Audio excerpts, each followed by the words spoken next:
Bonjour chers élèves et ravis de vous retrouver sur cette plateforme nationale conçue pour l'enseignement à distance. Toujours et dans le cadre de l'étude des caractéristiques du conte philosophique à partir de Candide ou l'optimisme de son auteur Voltaire, nous allons voir ensemble les figures d'amplification, d'insistance, d'opposition et de substitution. Le chapitre 3e de l'œuvre en question va servir de support. Et l'extrait commence de « Rien n'était si beau » et se termine sur « Les beaux yeux de Cunégonde ». Cette activité a pour objectif d'identifier en premier lieu les figures de style mises au service de la dénonciation de la guerre, à savoir les figures d'amplification, d'insistance, d'opposition et de substitution, d'en reconnaître par la suite les principales caractéristiques et d'en dégager enfin l'effet de sens. Avant de passer à notre corpus, je tiens, chers élèves, à vous rappeler que nous allons commencer par une lecture de l'ensemble des énoncés en question, puis nous allons procéder à une explication pour approfondir la compréhension du sens et je vous invite à prendre vos notes au fur et à mesure de la diffusion de cette séance. Donc, avant tout, chers élèves, je tiens à vous rappeler que nous avons vu ce texte dans une séance antérieure de lecture. Lisons ensemble les différents énoncés du corpus. A. Rien n'était si beau, si leste, si brillant, si bien ordonné que les deux armées. B. Les trompettes, les fifres, les hautbois, les tambours, les canons formaient une harmonie telle qu'il n'y en eut jamais en enfer. Pour les deux mots qui constituent une certaine difficulté, alors pour le fifre, il s'agit d'une petite flûte en bois au son aigu. Pour le hautbois, c'est un instrument de musique à vent. C. Ici, des vieillards criblés de coups regardaient mourir leurs femmes égorgées, qui tenaient leurs enfants à leurs mamelles sanglantes. Là, des filles éventrées, après avoir assouvi les besoins naturels de quelques héros, rendaient les derniers soupirs. D'autres, à demi brûlés, criaient qu'on acheva de leur donner la mort. D. Une harmonie telle qu'il n'y en eut jamais en enfer. Je rappelle l'explication de l'adjectif criblé, c'est-à-dire percé ou piqué de coups. E. Les canons renversèrent d'abord à peu près 6000 hommes de chaque côté. Ensuite, la mousqueterie ôta du meilleur des mondes environ 9 à 10 000 coquins qui ont infecté la surface. La baïonnette fut aussi la raison suffisante de la mort de quelques milliers d'hommes. Le tout pouvait bien se monter à une trentaine de mille âmes. F. Candide se cacha du mieux qu'il put pendant cette boucherie héroïque. G. Les deux rois faisaient chanter des dédums, chacun dans son camp. H. Il passa par-dessus des tas de morts et de mourants. Je rappelle l'explication de l'expression Tédum. Il s'agit d'un chant religieux catholique de louange et d'action de grâce, justement pour remercier Dieu. Alors, pour les questions de compréhension, vous avez ici deux questions. Quel est le thème qui domine dans ce corpus et par quel procédé d'écriture Voltaire dénonce-t-il la guerre?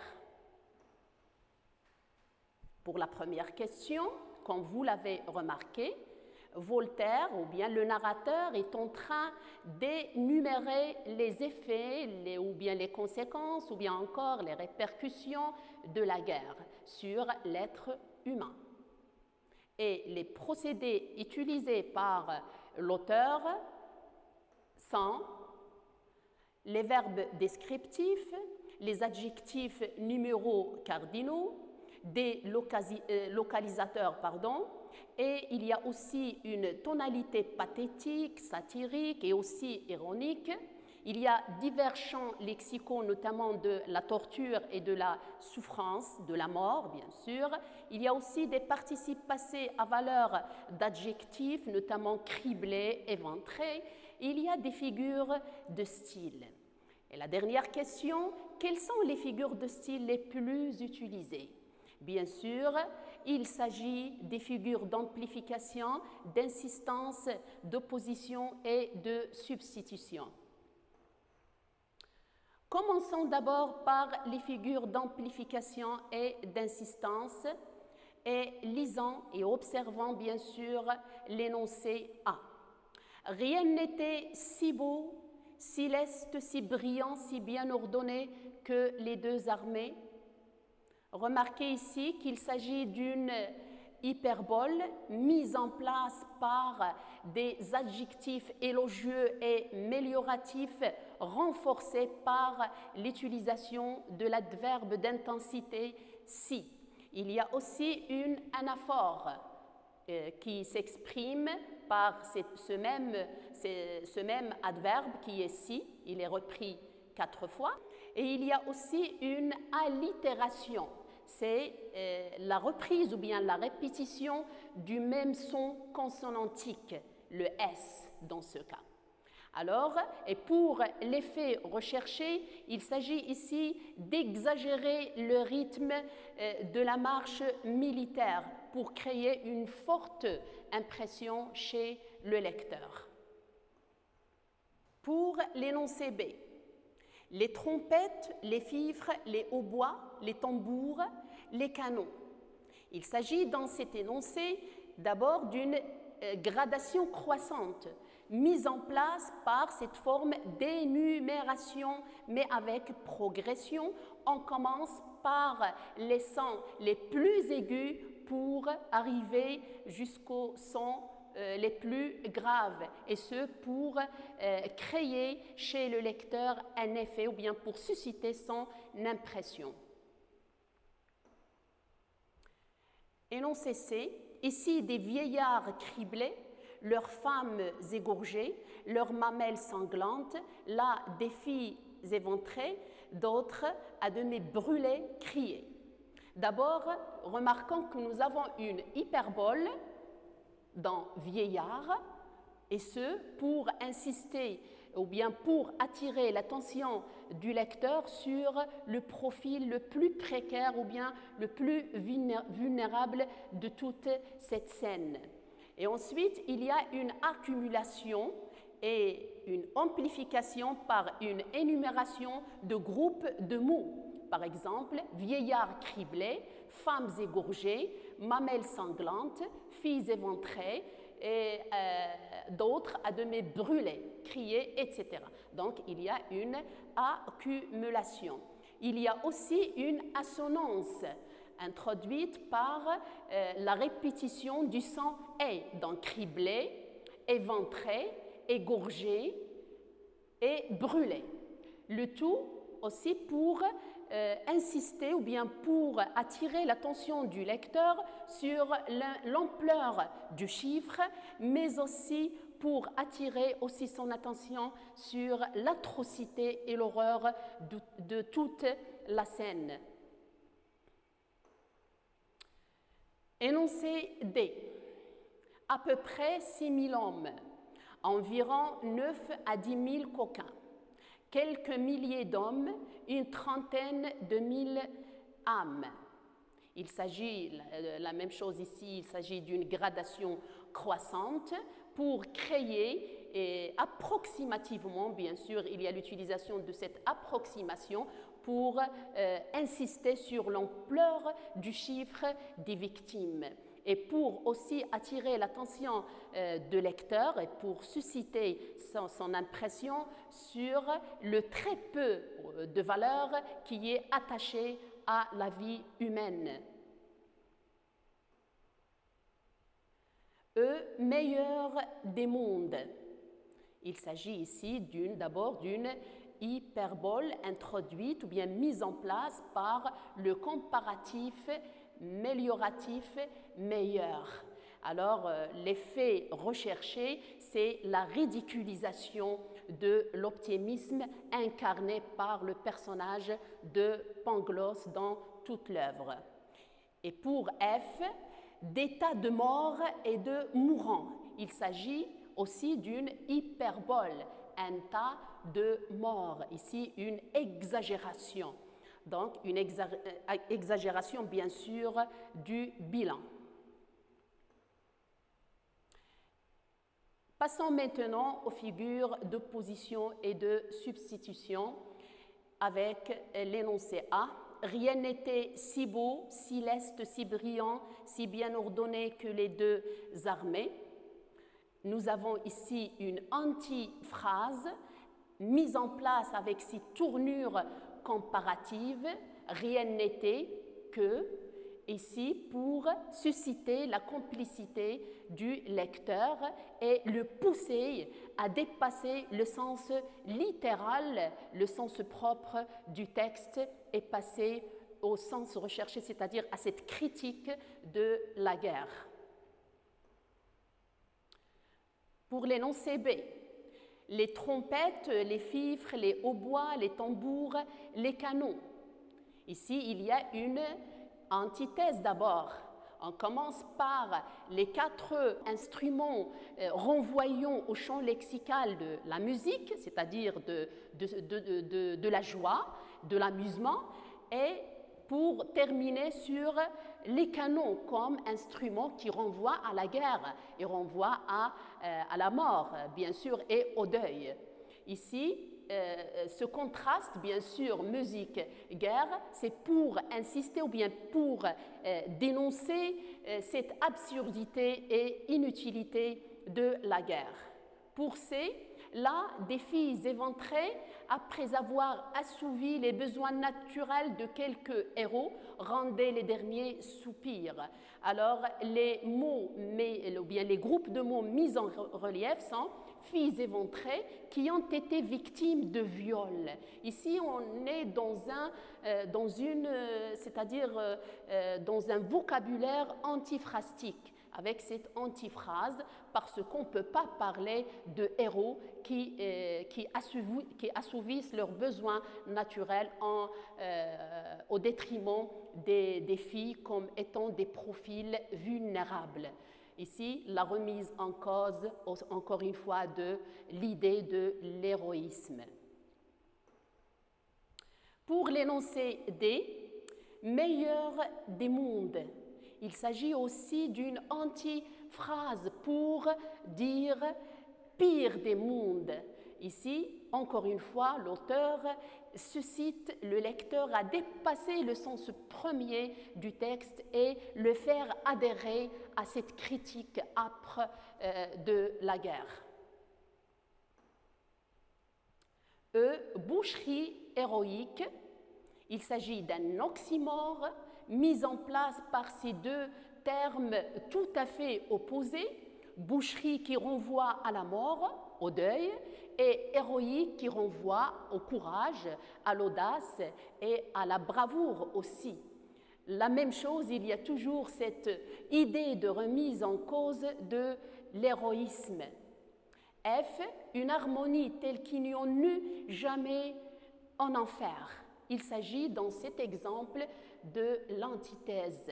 Il y a au début harmonie et enfer qui sont tout à fait opposés, et c'est-à-dire pour mettre en place ce contraste, c'est-à-dire derrière cette brillance, il y a horreur et atrocité.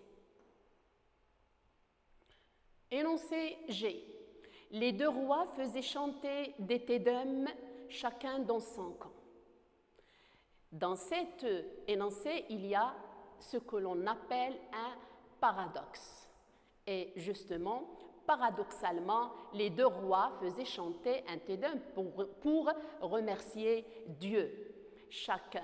Et l'effet recherché, c'est montrer que chaque roi agit par orgueil, comme s'il était vainqueur, en contradiction avec, bien sûr, le sens commun de la victoire. Passons maintenant, chers élèves, à la phase d'application. Nous allons essayer ensemble, bien sûr, d'identifier les différentes figures d'amplification et d'opposition dans les énoncés suivants. Je vous rappelle, chers élèves, que ces énoncés sont extraits du chapitre 6e intitulé « Comment on fit un bel autodafé pour empêcher les tremblements de terre et comment Candide fut fessé ».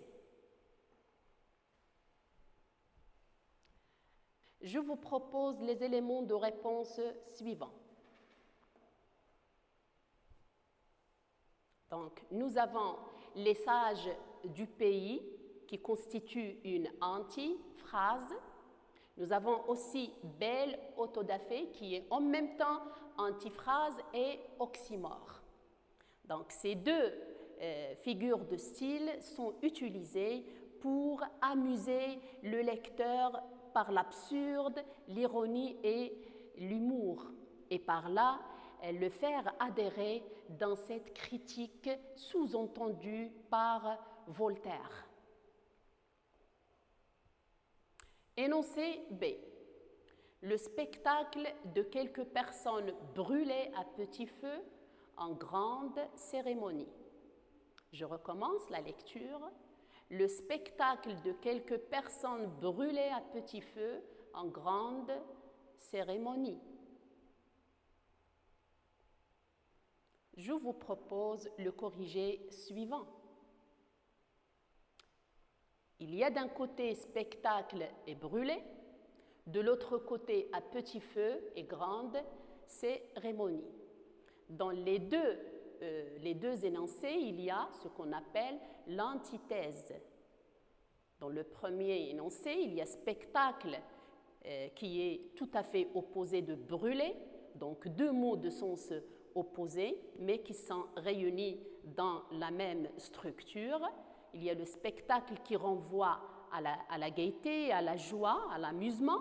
Il y a brûler, l'adjectif brûler qui renvoie à la souffrance, à la torture aussi. Il y a un petit feu, il y a grande cérémonie, toujours souffrance, en contraste avec l'amusement et la joie. Donc ce contraste qui est, comme je viens de dire, amusement contre la torture, c'est pour mettre l'accent sur l'indignation à cause de l'exécution injuste des victimes de cet autodafé. Énoncé C. Candide fut fessé en cadence pendant qu'on chantait. Le Biscayan et les deux hommes qui n'avaient point voulu manger de lard furent brûlés et Pangloss fut pendu. Je relis l'énoncé. Candide fut fessé en cadence pendant qu'on chantait. Le Biscayan et les deux hommes qui n'avaient point voulu manger de lard furent brûlés et Pangloss fut pendu. Bien, voici la réponse. Fut fessé, enchanté. Il y a une antithèse. Le fait de donner des fessées à une personne et en même temps, il y a la foule qui était en train de chanter. Donc, deux choses tout à fait contradictoires. Donc, ici, il y a un contraste, torture versus amusement. Toujours dans le même énoncé, Candide fut fessé, le Biscayan et les deux hommes furent brûlés, Pangloss fut pendu. Il y a d'un côté une gradation croissante, on commence par la fessée, infligée à Candide, puis on passe à le fait de brûler les deux les deux hommes et la pendaison de Pangloss.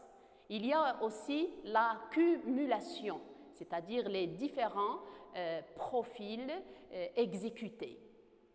Ici, le but, c'est dénoncer l'intolérance surtout et la superstition.